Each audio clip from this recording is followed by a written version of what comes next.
Bonjour, bonjour. Nous voilà à notre défi de 5 jours. Aujourd'hui, c'est le jour 2. Et aujourd'hui, je vais vous proposer la suite de qu'est-ce que j'ai commencé hier. Juste des petits détails techniques pour voir si vous pouvez bien m'entendre, si vous pouvez bien me voir. Parfait. Juste quelques minutes, quelques instants pour m'assurer que tout est correct, que tout ça se passe bien. Aujourd'hui, je vais vous donner un nouveau outil super, super puissant, super intéressant pour ce jour 2 et vous allez voir que si vous avez commencé à travailler hier et vous allez mettre en pratique qu'est-ce que je vous donne aujourd'hui, ça va être vraiment extraordinaire. Parfait, je vérifie. Good, super. Je vois que vous êtes là sans tarder. Alors, nous sommes aujourd'hui au jour 2 de notre défi. Et si vous vous rappelez hier, dans les outils, dans le jour 1, les outils que je vous ai donnés, c'était les routines, d'établir de nouvelles routines et aussi de prendre les 5 catégories de la vie et faire des listes avec qu'est-ce que ne fonctionne pas et avec qu'est-ce que vous aimeriez que ça se passe dans votre vie, comment ce sera votre vie selon votre image. Bonjour Brigitte, bonjour Christine, je suis super contente que vous êtes là les filles. Aujourd'hui, je continue. Si vous avez fait hier l'exercice où vous avez mis dans un journal, dans un cahier, peu importe, les 5 domaines de votre vie et vous avez écrit qu'est-ce que ne fonctionne pas, et dans une autre page, vous allez écrire pour les mêmes 5 domaines de votre vie, qu'est-ce que vous aimeriez avoir. L'outil que je vous donne aujourd'hui commence par une question. Vous devez trouver avec beaucoup de clarté pourquoi vous voulez cette vie pour laquelle vous avez écrit, la vie que vous rêvez. Pourquoi vous voulez cette vie? Et je vais vous expliquer un peu pourquoi c'est tellement important de bien répondre à cette question et de donner une réponse claire à cette question. Vous savez, la plupart des humains, ils désirent beaucoup de choses. Ils désirent beaucoup de choses. Mais quand c'est le temps de dire pourquoi tu veux, qu'est-ce que tu veux, il n'y a aucune réponse. Parce que les humains, surtout si on se réfère à des objets matériels, il y a un besoin compulsif dans l'achat parce que vous savez, quand on achète, surtout pour les femmes, on a ce phénomène, quand nous, on achète quelque chose, des objets, surtout des objets, dans notre corps, c'est produit un grand changement hormonal et on a du plaisir. Mais en fait, c'est ça qu'on cherche derrière l'acte d'acheter. Pourquoi vous pensez qu'il y a des personnes qui achètent d'une manière compulsive? Ce sont justement les personnes qui cherchent à reproduire à l'infini ce plaisir qui autrement, elles ne peuvent pas arriver à l'avoir. Donc, si tu poses la question pourquoi tu voulais acheter cette écharpe ou pourquoi tu voulais acheter ton nouveau cellulaire, ton nouveau canapé, ta nouvelle télévision, il n'y en a pas une réponse claire parce que la motivation, la plupart inconsciente, c'est la recherche du bonheur, de moments d'extase qui se cachent derrière l'acte d'acheter. Maintenant, si on fait la balance avec notre vie, pourquoi on veut dans notre vie, qu'est-ce qu'on veut dans notre vie, aussi il y a de grosses nébuleuses, des zones d'incertitude et on ne sait pas exactement pourquoi on veut une nouvelle vie. Et c'est pour cette raison que vous devez vous chercher au plus profond de votre cœur la réponse à la question pourquoi je veux une nouvelle vie. Bonjour les filles, bonjour à tous. Brigitte me dit, j'ai fait des listes, mais pas remplies. Là, j'ai fait ça demain sans faute. C'est pas de problème, Brigitte, tu peux le faire. Maintenant, pour revenir à cette question, pourquoi? Vous savez, la réponse la plus courante, pourquoi je veux la vie que je veux, c'est certaines personnes répondent parce que je ne veux plus souffrir. Donc, regardez comment on tombe de nouveau. Donc, qu'est-ce qu'on ne veut pas? Qu'est-ce que moi, je vous disais hier? Je ne veux plus souffrir. Et la réponse ne vient pas, je veux être heureuse. Donc, quand vous allez chercher la réponse à cette question, n'oubliez pas le pourquoi dans notre vie, c'est la première roche, la première pièce, la base de la nouvelle vie qu'on va construire.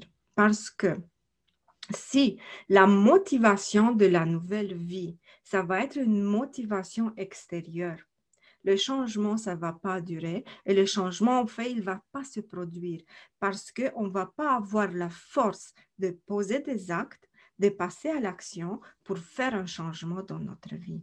Si je veux changer, par exemple, ou surtout, je vous dis un gros piège, si je veux ma nouvelle vie pour quelqu'un d'autre, je veux que mes parents soient fiers de moi. Je veux que mon partenaire m'aime plus. Ou je veux rencontrer un nouveau partenaire qui va voir à quel point je suis magnifique, qu'il va tomber follement amoureux de moi. Ça sont des motivations externes. Et ce type de motivation ne fonctionne pas. Je vous garantis que ne fonctionne pas. Vous allez commencer quelque chose, mais vous allez abandonner parce que la transformation intérieure, c'est un processus qui demande la descente dans ton propre enfer. Ça demande la descente dans ton trou existentiel où se cache la peur, où se cache l'inconnu, où se cache l'incertitude, et tu dois avoir la force de dépasser toutes ces problématiques qui vont d'ailleurs, ça sont les racines de tes problèmes, parce qu'une fois que tu arrives à désamorcer les racines de tes problèmes, tu arrives à changer ta vie. Brigitte me dit, je réponds personnellement parce que je veux être heureuse. Oui, mais après, Brigitte, pourquoi tu veux être heureuse? Tu vois, la première question, c'est parce que oui, tu as répondu d'une manière positive, parce que je veux être heureuse, mais par la suite, dis-moi, pourquoi tu veux être heureuse? C'est cette réponse que moi, j'aimerais l'entendre. Marina me dit, je veux être entière, en joie, heureuse. Et Marina, tu me dis, je veux être entière. Est-ce que maintenant tu es juste moitié? Réfléchis 2 minutes. Est-ce que maintenant tu es juste moitié? Pourquoi ce besoin d'être entière? Ou mieux dit, c'est qui a pris quelque chose de toi pour que tu sens que tu n'es pas complète? Donc, tu vois, la question du pourquoi je veux la vie que je veux, elle peut paraître simple. Elle peut paraître simple, mais c'est une question très complexe et très profonde qui te fait réfléchir à des choses que normalement ou habituellement, tu ne réfléchis pas. Tu ne te poses pas habituellement ces types de questionnements. Et si la motivation interne est puissante et la motivation interne, la réponse à ces questions, pourquoi, ça va être comme je veux me découvrir. Je veux être heureuse parce que je mérite d'être heureuse. Je ne veux plus que le passé me hante. Je veux créer un avenir lumineux, brillant. Je veux me connecter à mon âme. Je veux transgresser mes peurs. Je veux dépasser toutes les voies toxiques imposées par les autres qui m'ont dit que tu n'es pas bonne, tu es grosse, tu es laide, tu es incapable. Je veux dépasser ces voies parce que je veux aller à la rencontre de moi. Ça, c'est le type de réponses qui peuvent vous pousser, qui peuvent vous donner les repères que vous êtes vraiment dans une motivation interne, dans une motivation interne. Et Marina me dit, me découvrir entièrement, me respecter, m'accueillir, mes parts d'ombre. Exactement, Marina. Et c'est justement, c'est ça que je disais, parce que la guérison intérieure, ça veut dire la descente dans ta partie d'ombre, dans la partie de souffrance, dans la partie douloureuse. Et pas juste la douleur que les autres t'ont provoquée, mais la douleur que c'est toi-même que tu t'es provoquée. C'est ça la motivation interne. Et une fois que tu arrives à déterminer avec clarté ton pourquoi, et par la suite tu as déterminé que ton pourquoi vient vraiment d'une motivation interne et pas d'une motivation externe parce que tu veux faire plaisir à quelqu'un ou tu vas courir après quelque chose passager, éphémère, ça vient une autre étape dans ce questionnement. À quel point, ça c'est la troisième question que tu dois te poser, le troisième niveau à ce problématique, à quel point je veux changer, à quel point, par exemple, sur une échelle de 1 à 10, quelle est ma volonté de changer ma vie? Et pour passer à une vraie volonté, à un vrai changement dans ta vie, ta motivation doit être entre 8 et 10. Tout ce qui est en bas de 8, comme 7, 6, 5 et tous les autres en bas, ça ne va pas t'aider à transgresser, à affronter ta partie d'ombre, à affronter tes douleurs, à affronter tes peurs, à affronter tout ce que tu as refoulé pendant une vie. Même si 7 ne va pas t'aider. 7 va te donner un rush, ça va te pousser, mais dès que tu arrives devant le premier obstacle, tu vas reculer et tu vas retomber dans l'ancien fonctionnement. Et c'est pour ça que je dis, une fois que tu t'es posé la question pourquoi, tu as déterminé que ton pourquoi est vraiment une motivation profonde qui vient de toi, pour toi, pas pour les autres, c'est pour toi. Tu dois te poser la question sur une échelle de 1 à 10, quelle est ma motivation? Et la motivation, ça doit être 8, 9, 10. Tout ce qui est en bas, ça ne va pas fonctionner. 6, 7 vont t'aider à avancer, à commencer, mais dès que tu arrives au premier obstacle, tu vas reculer. Tout ce qui est en bas de 5, tu commences même pas, tu envisages même pas parce que ta motivation est trop faible pour commencer à faire un changement. Et même si tu désires faire un changement, le changement va rester juste au niveau mental comme un rêve. Je veux. Par exemple, je veux voyager autour du monde. Oui, peut-être dans une autre vie, mais tu ne passes pas à l'action. Pendant qu'une personne qui a la motivation 10, je veux voyager autour du monde, elle ne perd pas le temps à rêver, elle passe à l'action. Elle s'intéresse comment je peux m'organiser, quel est le premier pays, comment je vais m'organiser d'une manière financière, administrative, comment. Donc, il passe à des étapes claires, donc passe à l'action. C'est ça la différence entre rêver et se transformer, accomplir quelque chose. Je comprends maintenant que je suis moteur de mon état. Absolument, Marina, c'est toi, c'est nous, notre moteur de transformation. Et c'est pour ça que je veux dire, après avoir fait hier vos listes, vous avez déterminé la vie que vous voulez. Maintenant, ce n'est pas juste la vie que tu veux, il faut aller creuser plus profond. Tu dois trouver, tu vas passer ces étapes. Et une fois que tu as, maintenant, je vous donne la suite. Faites attention, prenez des notes ou éventuellement regardez cette vidéo encore une fois. Elle va rester enregistrée parce que ce sont des étapes que vous devez passer du temps pour réfléchir. Ce n'est pas des réponses qui viennent comme ça. Ça prend du temps. OK? Une fois que tu as passé ces étapes, maintenant, tu passes à une étape hyper importante. Ton histoire. OK? Maintenant, je te pose la question et tu dois te poser toi la question. Quelle est l'histoire que toi, tu te racontes pour justifier le fait que ta vie n'est pas comme toi tu aimerais? Quelle est l'histoire que tu te racontes à toi et aux autres? Par exemple, moi, pour une bonne période de ma vie, je me disais, je suis malheureuse parce que mes parents ne m'ont pas aimée, parce que je n'ai pas reçu de l'attention, parce que je n'ai pas reçu de l'encouragement, parce qu'ils ne m'ont pas encouragée à m'épanouir. Et par la suite, je suis brisée parce que j'étais mariée avec un narcissique pendant 15 ans qui m'a abusée, qui a fait tout ce que vous voulez. Donc, regardez, ça, c'était l'histoire que je me racontais. Alors, quelle est ton histoire? Quelle est l'histoire qui dit pourquoi maintenant tu es malheureuse? Pourquoi maintenant tu n'as pas la vie que toi tu aimerais avoir? Parce qu'il y a toujours une histoire.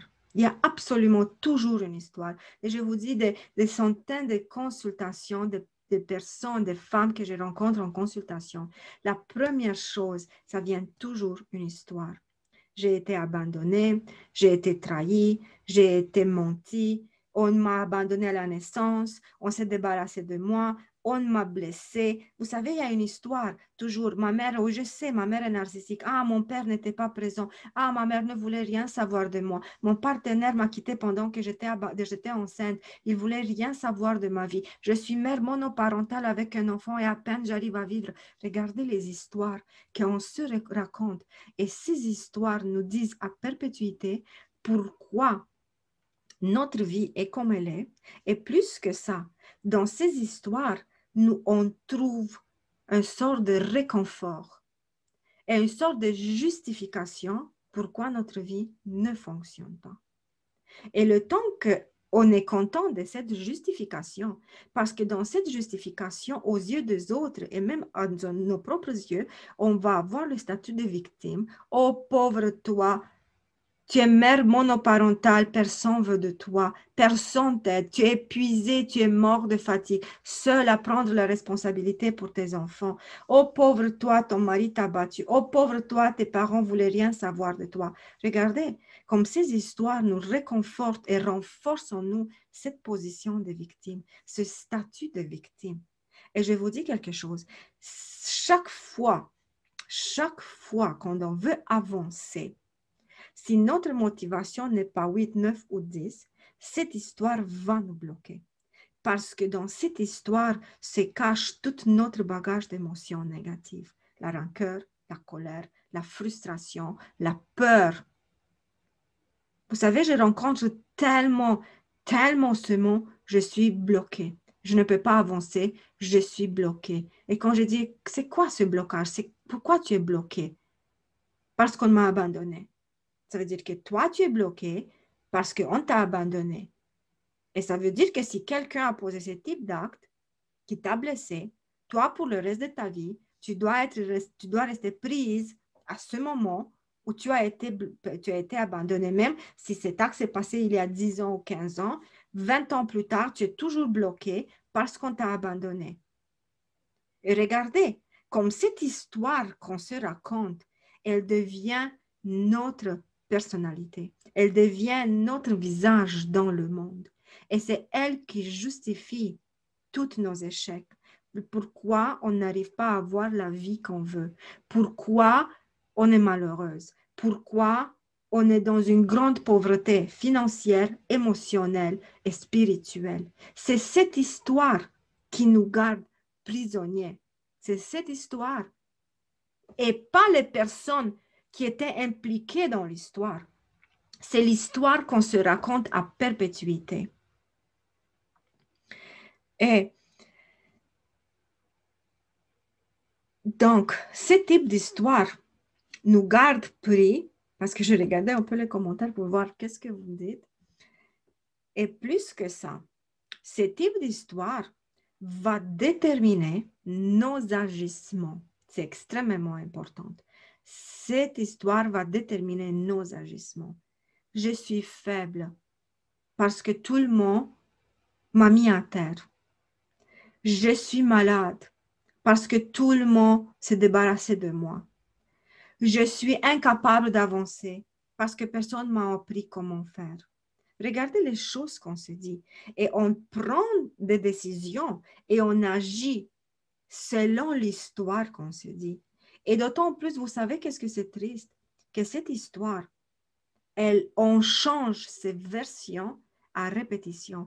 Parce que si vous allez comparer l'histoire de maintenant avec l'histoire d'il y a 20 ans, quand tout a commencé, vous allez voir que votre histoire, elle a eu d'innombrables modifications. Et le problème, c'est que ces modifications ont descendu en pire. Plus tu es mal dans ta vie, plus cette histoire empire. Elle a des aspects de plus en plus sombres pour te justifier et pour te consoler que tu as raison d'être où tu es maintenant, à terre, détruite, parce que ton histoire est trop lourde à porter. Et je vous dis aussi, cette histoire a deux influences sur nous. Cette histoire, en premier, produit nos représentations mentales du monde. Si les hommes m'ont blessé, tous les hommes par la suite vont devenir des méchants et je ne peux plus faire confiance. J'ai peur de faire confiance. Donc, ça, quand je te demande homme, tout de suite, tu vas me dire peur. méchanceté, trahison. Donc, regarde comme ton histoire a créé dans ta psyché une représentation mentale extrêmement puissante. Et toi, tu regardes le monde à travers cette représentation mentale. Et plus la représentation mentale elle est négative, plus elle renforce tes émotions négatives. Et tu attires dans ta vie juste des situations qui vont répondre à qu'est-ce que tu penses et à qu'est-ce que tu sens. Parce que dans cet univers, tout est vibration. Et nos pensées sont les premiers véhiculateurs d'énergie. Si tous les jours, je veux me dire, pauvre moi, tu as été abandonné, les hommes sont des misérables, tu vas être apitoyé à tel point sur toi et tout homme qui va apparaître devant toi, si tu l'acceptes, c'est ton effet, ton miroir parfait qui te remontre toutes tes blessures et bien entendu, il te blesse, ou bien tu vas chasser pour toujours la possibilité de refaire ta vie parce que tu as trop peur. C'est ça qui se passe avec ces représentations mentales nourries par notre histoire à perpétuité. La deuxième chose qui produit cette histoire, c'est notre histoire influence notre physiologie, influence notre corps. Et je vous dis quelque chose, si vous voulez savoir la dépression, ce n'est pas un rhume qu'on attrape, ce n'est pas quelque chose que les autres nous donnent, nous poussent à tomber dans la dépression. C'est notre propre histoire, nos propres représentations mentales négatives sur notre propre vie qui nourrissent des états négatifs dans notre corps et notre corps, il va être à la dérive et on va tomber dans la dépression. Qu'est-ce que ça te dit la dépression? Ma vie est un désastre, personne ne m'aime, tout le monde me déteste, personne veut de moi, ma chef est tellement, ma boss au travail est tellement dégoûtante, elle me persécute, elle est méchante avec moi, elle me fait plein de choses et moi je subis et je ne peux plus subir et mon corps réagit. Mais c'est sûr que ton corps réagit. Si pendant des années, tu répètes la même histoire et tu envoies le même signal négatif à ton corps, et plus que ça, si vous avez déjà tombé en dépression, vous avez vu, moi je n'ai fait 3 dépressions, vous allez voir que dans la dépression, en premier, c'est la posture corporelle. On a tendance à dormir tout le temps, à rester brisé sur les canapés, à regarder en vide pendant des heures. Donc, notre posture est brisée. Quand on marche, on est toujours la tête penchée en avant, nos épaules qui sont penchées. C'est comme on a été puni. C'est comme quelqu'un avec un énorme fouet derrière nous nous frappe tout le temps. Vous comprenez qu'est-ce qui se passe? C'est ça. Et notre corps réagit. Donc, regardez comme les représentations mentales et avec la posture corporelle et toute la physiologie, toutes les réactions chimiques dans notre corps déterminent la dépression. La dépression nous pousse dans la dépression. C'est ça la dépression. Et regardez comme notre histoire nous a poussés dans la dépression. Notre histoire nous a poussés à rester prisonnières de quelque chose qui s'est passé il y a 20 ans, 15 ans, 5 ans. Regardez comme notre histoire nous réconforte dans notre posture de victime. Notre histoire nous réconforte et nous dit, oui, tu as raison. C'est pour ça que ta vie est finie. Parce que, oh pauvre toi. Et dans notre histoire, vous savez, donc qu'est-ce que moi je disais relié à notre histoire? Qu'est-ce qu'il faut faire? Ok, Genestra, j'ai compris. Mon histoire me détruit. Le fait que je me répète à perpétuité les mêmes choses négatives me détruit. Dis-moi quoi faire. La solution, c'est de changer ton histoire. Effectivement, tu dois changer ton histoire. Et tu me dis, mais comment tu veux que je change mon histoire si ma vie est comme ça, je n'ai pas une histoire positive? Non. Mais tu peux aspirer vers cette histoire positive. Et justement pour ça, dans l'exercice d'hier, je te disais dans la deuxième partie, construis qu'est-ce que tu veux, écris qu'est-ce que tu veux. Et l'exercice que je vous donne aujourd'hui comme une suite de qu'est-ce que vous avez fait hier, c'est de prendre le même journal et de commencer à écrire votre histoire. Depuis que vous pouvez vous rappeler les parents qui vont être méchants, l'injustice dans la fratrie, toutes les choses, toutes, absolument toutes. Et vous allez voir pendant que vous écrivez, des larmes vont monter, des choses, des émotions refoulées pendant longtemps vont monter. Donnez-vous ce temps. Donnez-vous ce moment privilégié dans votre vie de savoir, de mettre sur papier votre histoire. Et bien, je vous dis pourquoi. Tu dis, je n'ai pas besoin d'écrire, moi je connais mon histoire. Non.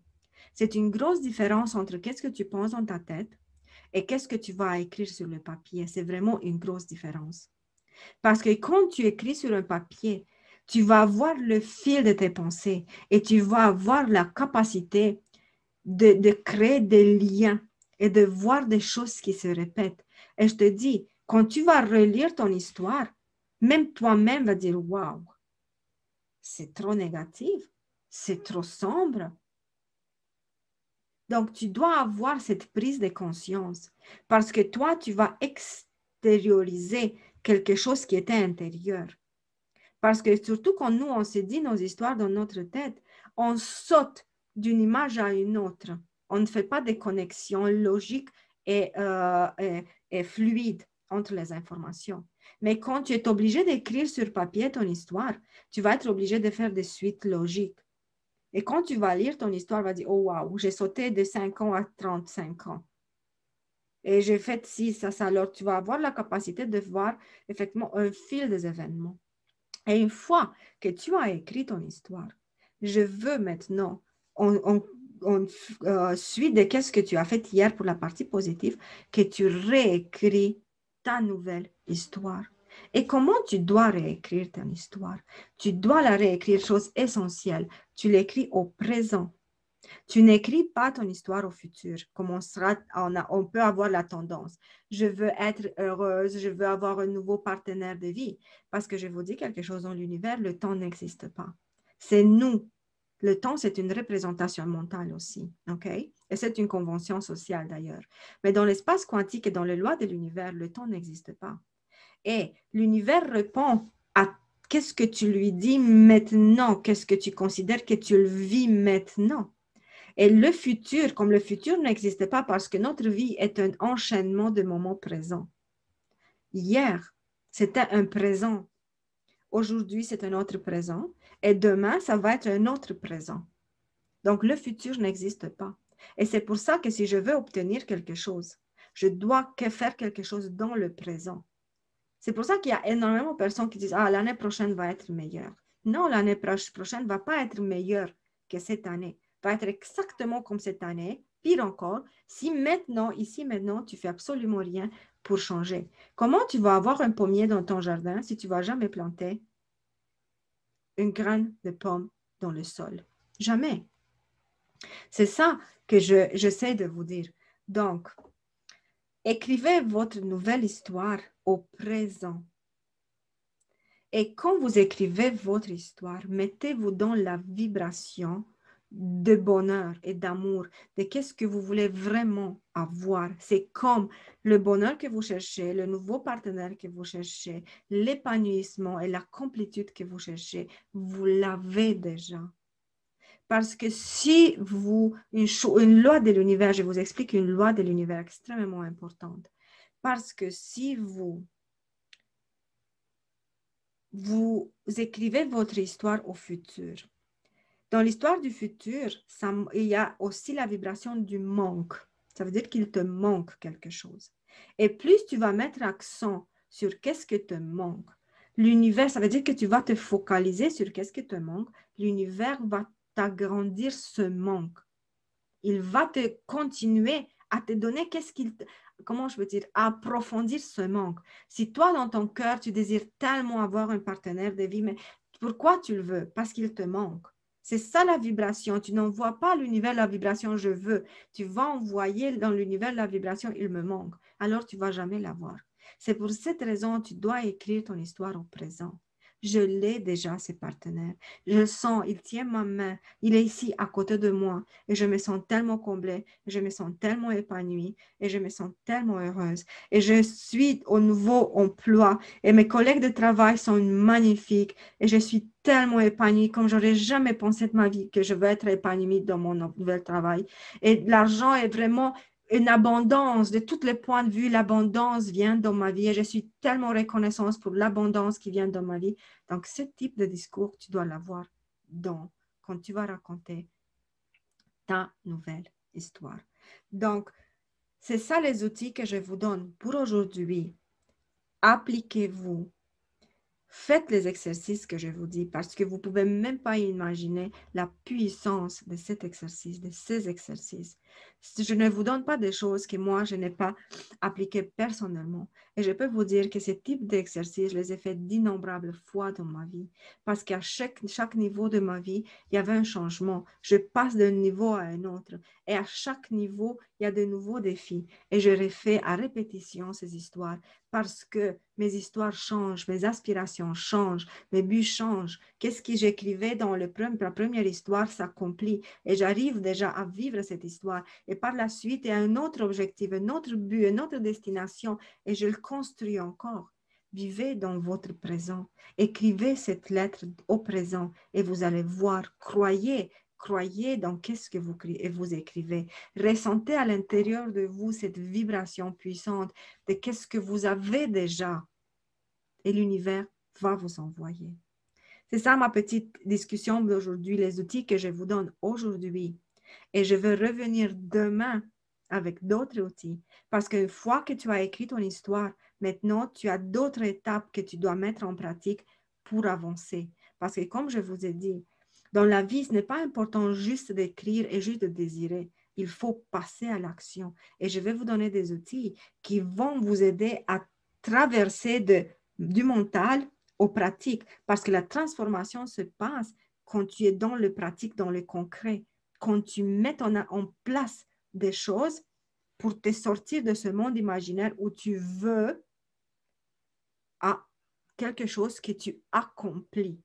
Et demain, je vais vous donner des outils pratiques, concrets, faciles à appliquer, qui vont vous aider à donner vie à votre histoire et aller un pas plus loin dans la transformation de votre vie. Alors, je vous envoie beaucoup d'amour. Demain matin, je veux annoncer les 2 personnes qui ont gagné une consultation de 30 minutes avec moi. Bye bye et on se voit demain à 1h au Québec, 19h en France. Prenez soin de vous. Bye bye.